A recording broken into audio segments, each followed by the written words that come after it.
be able to record it. Okay, Dallas is coming in. I always think of the line from Hunt for Red October. Way to go, Dallas. I thought you're more like, you fool, you've killed us. You arrogant fool. Yeah. Okay, here comes Beth. And then Gary just left. He absconded with all the money. Yeah, we have him tracked online here. He's logging Beth, in. shows you're coming in, Beth, so we're good. Hey, Dan, how you doing? Hey, Dallas. How are you doing? I'm well. You having a rough time communicating? No, the Bell's palsy is getting better. You're looking better. You're looking good. But little kids aren't running away in horror anymore. You're doing fine. Thank you, sir.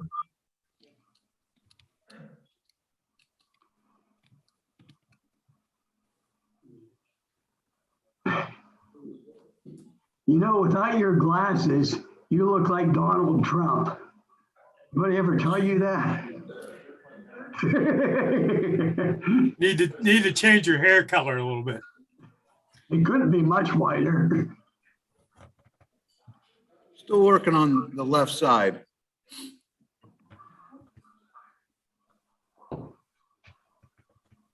Hello, Mr. Straub. Good to see you. Good to see you as well. How's everybody's day going? Okay. Good. Okay. Well, we'll make it better. How about that? Sounds good. Now, here's the question, Dan. I got a chat message. It says from Mary Lord. It says, Dan looks pretty good as Mary Lord. And did that come from Mary Lord's computer there, or did that come from Mary Lord's phone? I think it came from Mary Lord's phone. I wouldn't have done that. Oh, okay. Why don't we get started? Yeah, okay, we're good.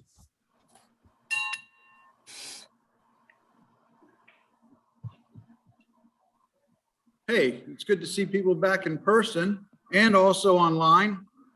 We have representatives from as far south as North Carolina. I don't know where Jim Meehan is. Maybe he's down in Georgia, but the more the merrier. Good to see everyone. Mac, we have the flag here, but if you want to have the flag up for the folks online, that would be wonderful. Hang on, wasn't prepared for that. Give me a second.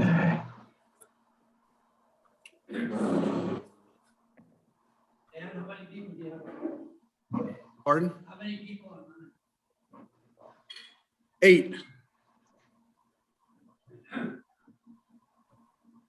Got to find it.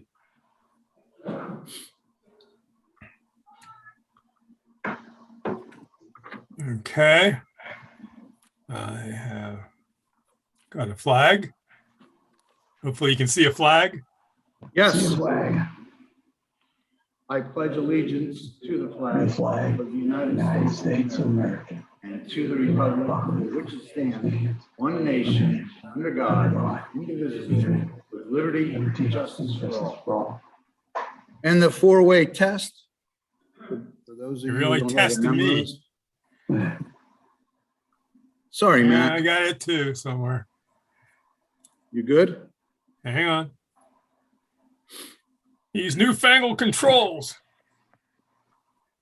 This is our secretary, everyone. Okay, should be a 4-way test. All right. Number 1, is it the truth? Truth. Number 2, is it fair Fair to all to all concerned? concerned. 3, will it build Build goodwill and friendships. friendships? And 4, will it be beneficial to all concerned? And I believe today's presentation will accomplish all of that. Quick couple of housekeeping items. We finished up the Penny House project. 3 of us put the baseboard in that was needed instead of the vinyl, so it looks really good. We will circulate the completed picture so that you folks can see what it is that we accomplished. On the tables, are thank you notes from Richland and Wexford Elementary Schools for the dictionary. So if you get a chance, obviously look through those. Those are always a kick to see what words they might have used or maybe not used in order to send stuff around.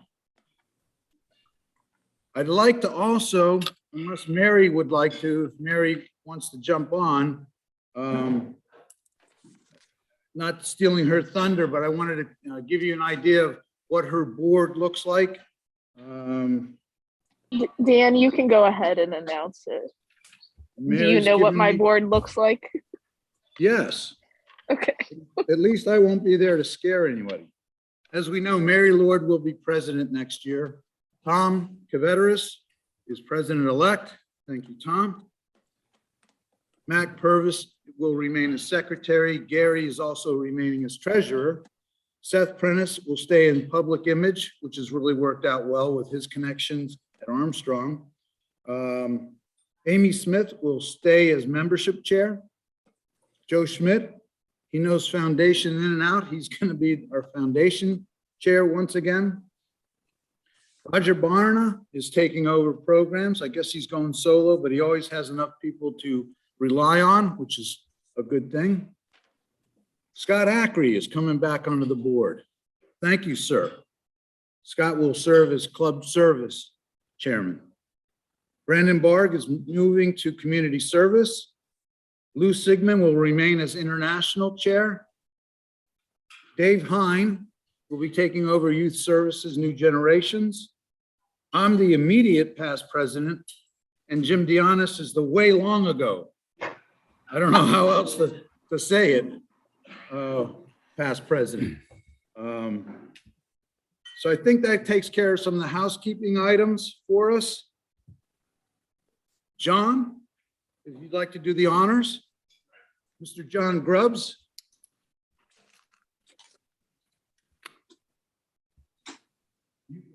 Just stand there and look pretty. That's hard to do. Morning, everybody. It's my privilege today to get to introduce my daughter as a speaker. She's a graduate of Pine Rocheland High School, Westminster College, has her master's degree from Geneva College. She is past associate director at the Lighthouse, where she spoke here about for them once. She is now an MST supervisor for the MHY Family Services. She has, when she got married, she had 3 foster children who she fostered, Levi, Elijah, and Naomi. She adopted them 2 years after that, her and her husband. Then she has had 3 boys of her own, and their ages are 9, 4, and 2. So when everybody's home, there are 6 children in the house, ages 2 to 19. So and none of that's why she's here to talk to you today. 12 years ago, her and her husband started an organization, a ministry to Honduras called Dream Big Honduras. And that's what she's here to talk to you today. Go ahead, Beth.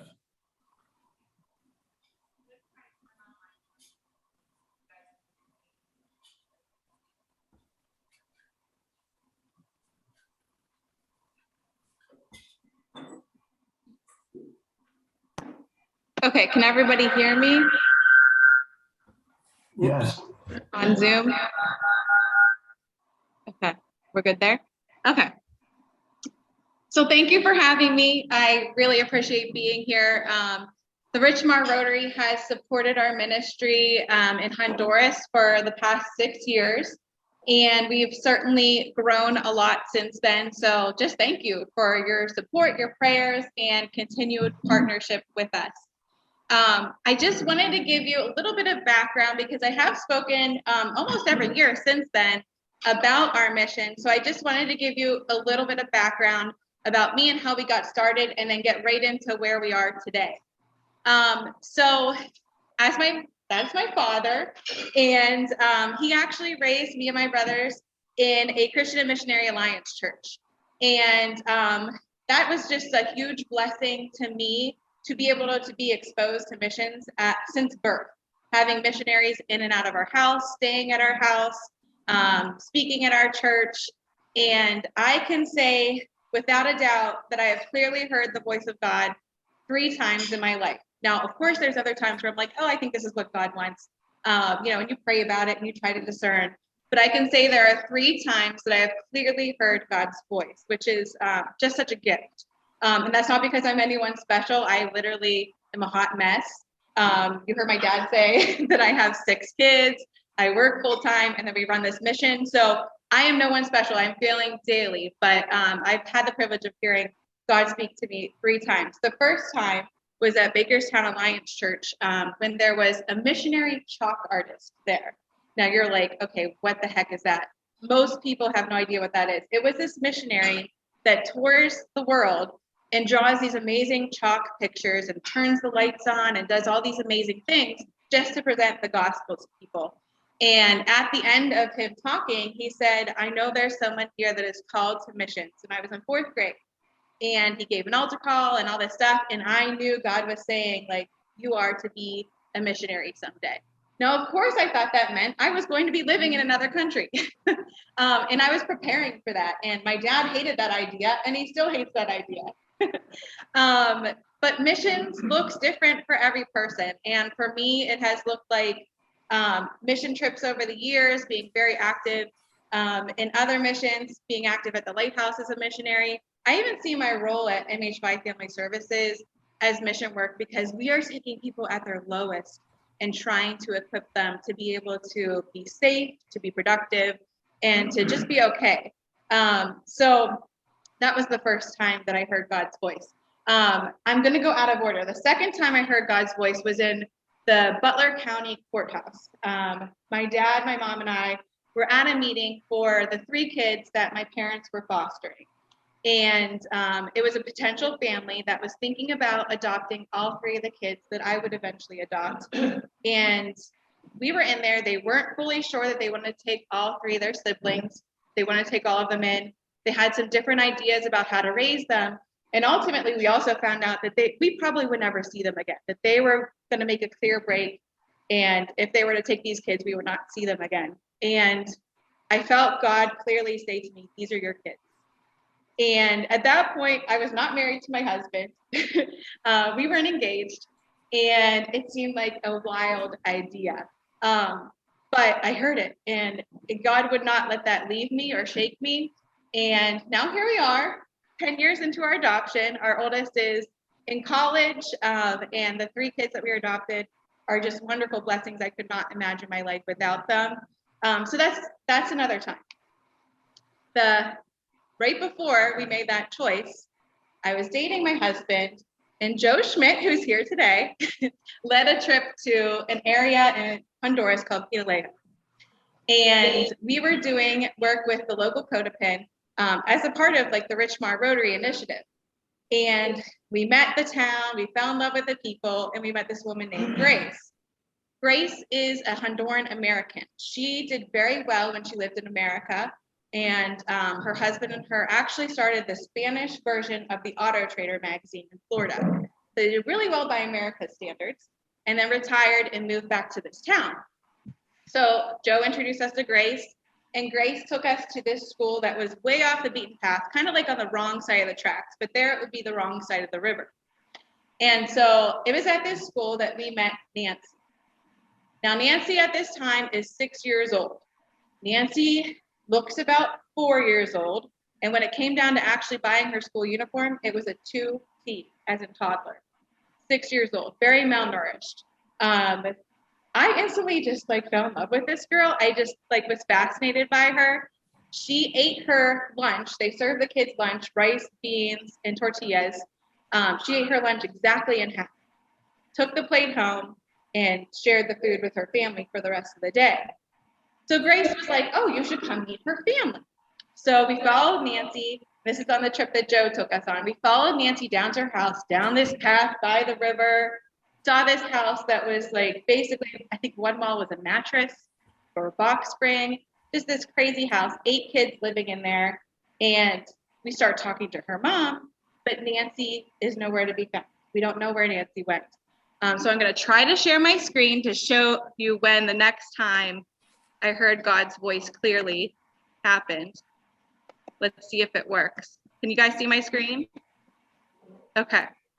So we go down to the river, and I'll play this a couple times just so you guys can all see it. We go down to the river, and there's Nancy washing her school uniform and all of her family's clothes in the river, 6 years old. And I remember like, oh my gosh, first of all, I was like, I have to like remember this moment when I saw that video. And so that was the first thing. And I felt God say to me, now that you've seen this, you can never look away. Can you guys still hear me? There's like an echo. I just felt like God was saying, like, you've seen this girl that's 6, looks like she's 4 in size 2T in the middle of this river, doing her laundry and her family's laundry just so she can go to school the next day. And I just, it was one of those things where it was like people, places, things, all of it came together in God's plan saying, this is why you're here. This is why you're called in this moment, is to change this girl's life. So we went back to the school the next day. We talked to Nancy, we talked to the other kids, and they started telling us, you know, what they wanted to be when they grew up. I want to be a doctor. I want to be a lawyer. I want to be an architect, a teacher. And I'm looking at Nancy, thinking about her doing her laundry in the river, thinking, what? I mean, she's lucky, like if she has a meal the next day, you want to be a teacher? Like, this is just not like computing to, because here they have like maybe one pair of shoes if they're lucky. My kids are like begging for the new Jordans, you know, or the new Air Force Ones. It's just a totally different life as far as what their resources are to be able to achieve those dreams. And so out of that trip we took with Joe, we came back and we started Dream Big Honduras. And that was 12 years ago. And since then, it has just been amazing, because in my heart, it was great if we just helped Nancy. I just wanted to help Nancy. She caught my heart, and I was like, yeah, I'm going to get her out of that river, and we're going to keep her going. And so I was good with that. But God had totally different plans. And as the years went on, our programs just grew and grew. And the funny thing is we would go down on a trip, and we would have some goals and objectives, and we would get down there, and God would place something new in our lap. A huge plot of land, which we were actually able to get. I know some of you know Donnie Kelly and Carrie Kelly. They were able to donate money for us to buy this huge plot of land to make a soccer field and a playground for the kids in our school. That was a huge blessing. 2 additional classrooms for the school that we work with. A medical team that met us through Indiana that now leads 3 medical mission trips a year to our town and the surrounding towns. Things that like we never sought out, things that just fell in our lap. And so it's just been amazing and incredible to see how, you know, this moment with Nancy has developed into blessing so many people. And thanks to your support, we have been able to do that, and the support of many others. 5 years ago, a kindergarten fell in our lap. The kindergarten ran out of funding. The kindergarten ran out of a teacher.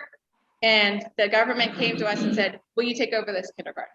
So we were like, okay, guess we're doing a kindergarten. So each year our programs have grown and grown. Our main programs that define Dream Big Honduras are our food bank program called Patty's Purse. And our food bank currently supports 8 families a month to get supplemental food to make sure that you know, those families are able to nourish their family.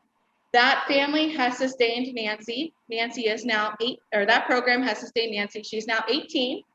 She went up to school through 10th grade, which for a Honduran is amazing. Most Hondurans stop at like 6th or 7th grade. She went up to school through 10th grade. She now lives in San Pedro Sula as a mother's helper and nanny, and has a job, is very happy and healthy. That's amazing, because we weren't sure. Sometimes we would get calls and she was in the hospital sick because she had parasites or she had breathing issues because of her home. We were able to help Nancy's family have a new home, be on our food bank program, and support their kids to go through education in Honduras. But not just Nancy's family. We've been able to do that for over 50 families over the past 12 years. So our food bank is one of those sustaining programs that really changes and saves people's lives. In addition to that, we saw that a lot of our students were not going beyond 6th grade. Because when you go to school beyond 6th grade in Honduras, you have to have at least $400. That $400 covers all of your school books, all of your supplies, and your school uniforms, everything you need for school. A lot of Hondurans survive on about $2 a day. So $400 to go to school is just not a priority. So education stops around 6th grade for a lot of people. We saw kids graduating 6th grade, girls getting pregnant at 12, starting a family, moving in with boyfriends, sometimes abusive situations at 12 years old. Boys going to San Pedro Sula, the big city, and joining gangs. Boys going out to work in the fields. And there goes their big dreams of being an architect, a doctor, all those things they talked about when they were younger. We decided we needed to do something to change that. We created the Dream Big Honduras Tutorial Academy. That's for 7th through 12th grade. They get a sponsorship to go to middle school and high school. And then they also get after school tutoring, support, access to printers, computers, and all the school supplies they would need. And then also extracurricular activities such as learning to cook, learning to play guitar, learning English. We even had a tutorial on how to do an oil change for the hopes of them one day owning a car. So that is another program of Dream Big Honduras, is our tutorial academy. Then we also have our kindergarten that we've started. And the unique thing about our kindergarten is that we also take any special needs children within the area. So we actually have 2 Down syndrome children, and then we have some kids that are on the autism spectrum that would not survive in the regular classroom in Honduras. So we are equipping kindergarten kids and then also some special needs children through that program. And then 3 times a year, we are leading the medical mission trips with the partnership of over 30 doctors, dentists, and optometrists going to our town and servicing, partnering with local doctors, dentists, and optometrists, and even giving some students that are in doctor school or medical school in Honduras the opportunity to shadow American doctors. Then 2020 hits, the world shuts down, our schools go to virtual. If you can imagine, a lot of these families don't have a computer. So our teachers, we have 4 Hondurans that work for us. Our teachers are now trying to figure this all out with the pandemic. In November of 2020, 2 Category 4 hurricanes hit our area and completely wiped out 8 of the families that we service. I'm going to show the next video to talk a little bit more about that. Just share my screen.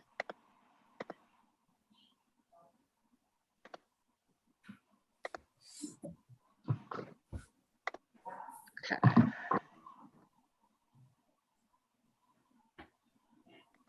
Let me make sure you guys can hear. Oh, hold on. Let me make sure the sound's working.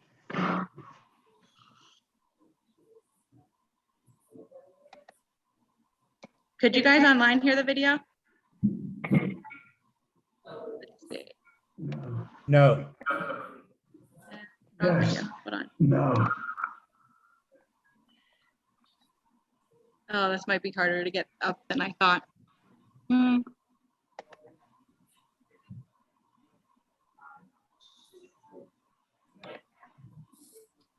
Hey Beth, don't worry too much about us. If you could just send us, I assume you have a YouTube channel. Is that what that you're showing these videos on? That's a great idea. I can email out. Yeah, I'll email out the link to that video. The echo. So basically, in 2020, 2 Category 4 hurricanes took out at least 8 families that are in our program's houses. Because the schools were shut down, we were able to quickly turn one of the schools into a shelter, had to buy mattresses, do everything, be COVID friendly, so we didn't have a COVID outbreak. And those families moved into the school building up the street and also our kindergarten building. We immediately started a campaign to build them new houses, get them to an area where they weren't really right by the river, where they could have running water, they could have bathrooms, because that was the appeal of living by the river. If you don't have a bathroom, if you don't have running water, there's a river right there, you can use it for all of that. But we all know that's not sanitary, it's not healthy, it's not safe if you have little kids, and then a hurricane can wipe you out. So it actually took a little bit of convincing of these people to want to move somewhere else because they were used to that life. So we started a campaign to raise $40,000 to build these people new homes. Currently, we have 4 of them in new homes, and we're in the process of building 4 additional homes. And that's where we are today. We are running our Dream Big Honduras Academy. They are back to in-person starting next week. The Honduran school year actually goes February to November. So starting next week, they'll be in person for education again, finally. And so we'll start our Dream Big Honduras Academy, and we'll have our kindergarten going, and we'll be working on our construction projects as well as our food bank. And since I'm a busy mother, I have not actually been to Honduras in 6 years, which is so sad to me. I've been running things from here while my husband goes and lives the dream life of no kids when he goes down there in tropical weather. So the exciting news is that March 26th, on my 15-year-old's 16th birthday, my 16-year-old son and I will be leading a trip, and I will be going back down to Honduras. The goal of that trip is to continue the construction on those homes, to check in on all of our projects. We're actually going to take our middle school and high school kids on a field trip to the zoo because none of them have been really outside of the town.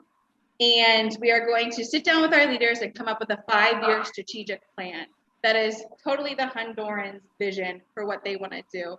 A really big thing is we want the Hondurans to have their dignity. We don't want them to feel like we're Americans coming in and saving them. We want to know what their goals are, what their dreams are, and how we can join them in reaching those goals. So all of this is possible because of all of you, your support, and donations. So I just want to thank you so much for continuing to believe in Dream Big Honduras and supporting us, and open it up to questions.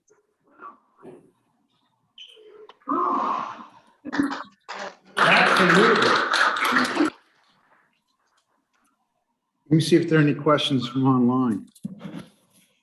Beth, Yes. I just wonder, how large is Pinaleo where you work? What's the total population compared to, you know, who you're able to work with? And are you thinking of expanding more in terms of the number of families and students and stuff like that? And So, also, if you can answer, are you doing anything? I know you started with Joe with distributing water filters. Is he bringing in water filters to Pinaleo too? that's a good question, Joe. Are you bringing any water filters to Pinaleo? Okay. Yes. Yeah.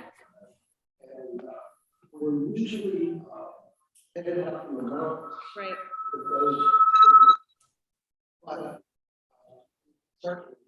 Connect. Yeah. Yeah. Definitely. So for those of you that are listening online, Joe had his Honduran friend Mario here over the summer. And Mario is actually one of our contacts as well, because we met him through Joe. And he distributes water filters to our town and in the mountains, except during the COVID year. But we're definitely going to connect to try to, get more people water filtration systems, because obviously that is crucial for their health. I remember going into a classroom one day and asking them who woke up with a stomach ache, and everybody was like, every morning I wake up with a stomach ache, and it's because they have so much stuff going on in their stomach because of that unclean water. So the water filters are also life-saving. And then the town of Pinalejo, I'm not sure of the actual total population. We actually serve an area that is off the beaten path, that is not in the center of town. So anybody that is like far away from the town, whereas where we are located, anytime that river floods or they have no access to the center of town. So right now we're focusing on that area, helping them get access to more, and we're trying to just really invest in this community. But we have branched out with our medical mission team. Every year they go down and they scope out new areas in the mountain that need medical clinics. And they have been all over the Santa Barbara, which is sort of like a county term. What is the word in Honduras for county? But it's basically the county. So they've been all over the county to help with medical missions.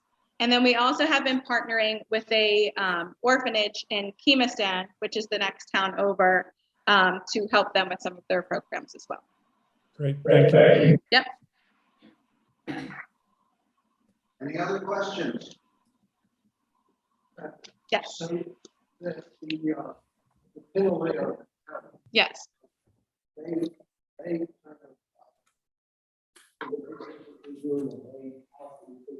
Yeah. So we actually have been so successful with our tutorial academy and our relationship with the local government that they now hold voting for elections in our building because they saw like, oh, they saw that we're very clean, we keep things nice, that it's a good area to do that type of thing. So we actually participate in hosting the elections at our building. Honduran government is unstable. There is actually just an election, and when a new president gets in, you know, there's elections everywhere locally as well. There is a new mayor in our town, and he was just elected in January. And luckily, my husband was able to go down 2 weeks ago and meet the new mayor and talk to him all about our programs and start that partnership. And the mayor actually is going to donate us some land so we don't have to pay for our additional houses to have land to live on. He's going to give us the land and give us the electrical connection for those houses to hook up on, which is going to save our construction and our project for building houses a lot of money. And we're looking forward to continuing that relationship.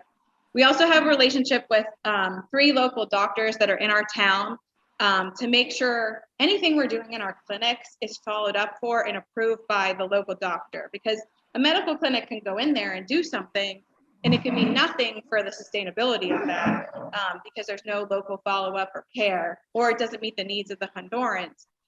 So we have a lot of connections with local doctors, and then also the connections that Joe first introduced us to. We've really grown to love them as family.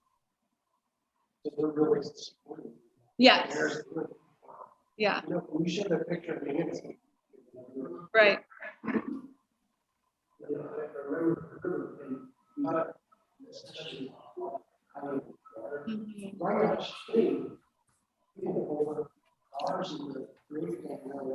Yes. Yeah.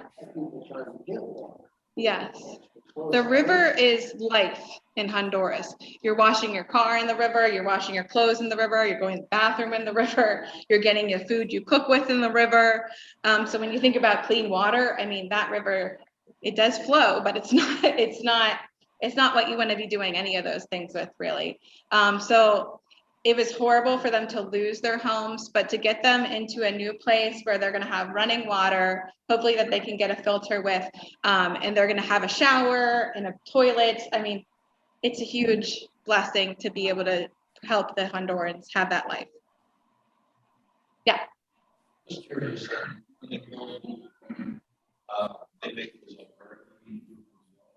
Yeah, so the homes that we're building are actually out of like a cylinder block. And so they're very, very stable and sturdy. And the other deal that we have with the families is that somebody in the family has to be helping with the house build in some way. Usually there is a man in the home that we're going to be like making. And so they also help, you know, build that house on their own, so they can have ownership of it and know like, hey, my hands built this, I'm going to take care of this, because they have some stake in the game. And it's all Hondurans that we're employing to build those houses. We're not going down there and building the houses ourselves. Possibly I'll paint something or something that is within my skill set when we go down there, but we're mostly trying to give the local Hondurans an opportunity to earn money when we build the houses. Any other questions, comments, concerns? Beth, why is there coffee here?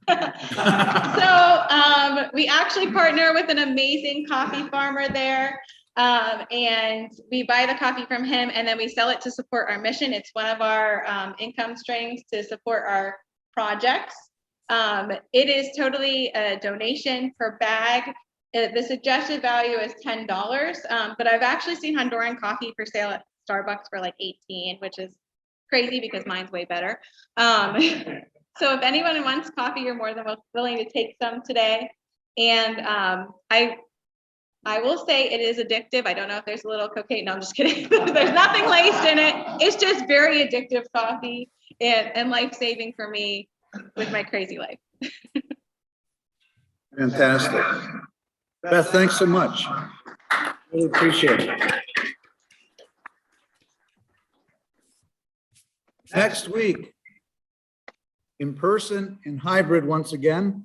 Hopefully the numbers keep coming down and the numbers here go up, and on hybrid, the numbers go up as well, so we can get people re-engaged. Go out, have a great week, everybody. Thanks for being here. Thank you online as well. Take care. Good to see you all. Thank you.